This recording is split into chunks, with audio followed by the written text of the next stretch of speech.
ইতা বালা না বালা হয়ে যায় রে ফুরি, তোর আমরা সিনা আছে বুঝছিস নি রে ভাই। তারেক রহমান রে লইয়া ওটা স্ট্যাটাস দিয়া কিতা বুঝাইতে চাও তুমি? আমরা বুঝি রে, বুঝছই নি? তোমার যে দান্দা ওটা বাংলাদেশের মানুষের জানা আছে। তারেক রহমানের নজর কাটতে একটা স্ট্যাটাস দিয়েছেন পরিমাণে। আমি কেন বললাম নজর কাটতে?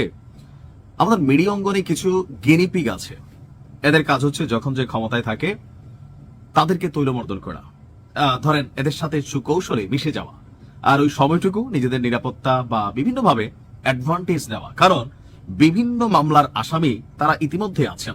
কথা বলছি বাংলা চলচ্চিত্রের নায়িকা পরিমণিকে নিয়ে। জনাব তারেক রহমান বাংলাদেশে আসার পর গতকালকে যে বক্তব্য দিয়েছেন, এই বক্তব্যের মুগ্ধতা এটা কম বেশি আমরা সবাই দেখেছি। আমি বিশেষ করে একটা ভিন্নতা পেয়েছি তারেক রহমানের বক্তব্যে। এই যাবৎকালীন সম্ভবত বাংলাদেশের রাজনৈতিক ইতিহাসে যতগুলো বক্তব্য আসছে, এর মাঝখানে এইরকম বড় আকারের যখন প্রোগ্রাম হয়, সেখানে বিপরীত দলের বিপরীত মতের মানে বিপরীত যে রাজনৈতিক ব্যক্তিত্বরা থাকেন প্রথম সারির, তাদেরকে নিয়ে দুই চারটা কথা না বললে রাজনীতির মাঠটাই গরম হয় না। দীর্ঘদিন 17 বছর বিদেশ থেকে জনাব তারেক রহমান যে শিক্ষাটা অর্জন করেছেন, সেটার প্রথম ধাপটা কিন্তু কালকে তার বক্তব্যের মধ্যে ছিল।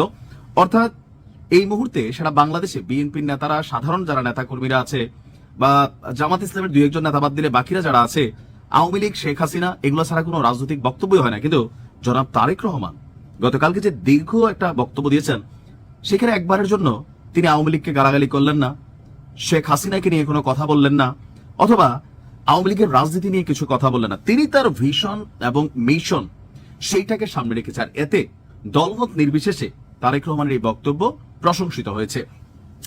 তো আমরা যারা আমজনতা আছি, কেউ কন্টেন্ট বানানোর জন্য, কেউ পয়েন্ট অফ পলিটিক্যাল পার্টি, যারা বিএনপি দলের নেতাকর্মী, তারা তো তারেক রহমান যা বলেন তাই খুশি হবেন। কিন্তু যারা ভিন্ন দলের মতের আছেন, তারা অনেকেই কিন্তু তার এই বক্তব্যকে প্রশংসা করেছেন।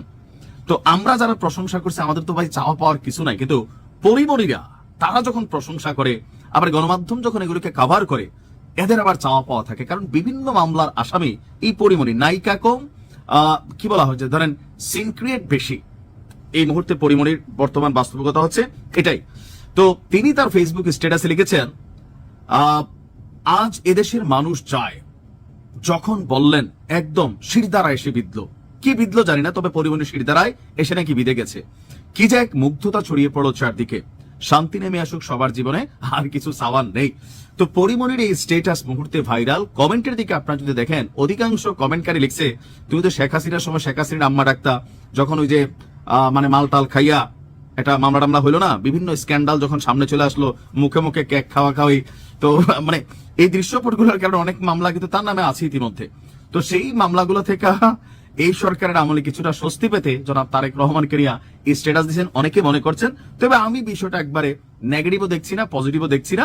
আমার কাছে মনে হয় যারা সুবিধাবাদী মানুষ, জনাব তারেক রহমান গতকালকে যে বক্তব্য দিয়েছেন, নিঃসন্দেহে এটা প্রশংসনীয়। আমরা যারা আমজনতা আছি, আমরা একভাবে প্রশংসা করছি। কিন্তু পরিমণি টাইপ ক্যারেক্টার, এই ধরনের তেলবাজদের কাছ থেকে জনাব তারেক রহমানের কিন্তু দূর থাকতে হবে। ইভেন আরেকটা তেলবাজ গোষ্ঠী কিন্তু এই মুহূর্তে গজায় গেছে। হয় কি, তেলবাজির মধ্যে একটা মজা আছে, মানে যারা তেলবাজির শিকার হন আর কি, যাদেরকে তেলবাজি করা হয়, তেলবাজরা যখন চারপাশে ভিড় করে ফেলে, আপনাকে ঘিরা ফেলে, তাহলে একটা সমস্যা হয়, আপনি আপনার সমালোচনা গ্রহণ করতে পারবেন না। জনাব তারেক রহমানকে নিয়ে একটা কার্টুন আঁকছিল একটা ছেলে 5ই আগস্টের পরে। এটা নিয়ে অনেকে অনেক কথা বললেও জনাব তারেক রহমান তার স্ট্যাটাসে এটা শেয়ার করেছিলেন। এটা ছিল সমালোচনাকারীদেরকে তিনি স্বাগত জানিয়েছিলেন। ভালো থাকুন, আসসালামু আলাইকুম।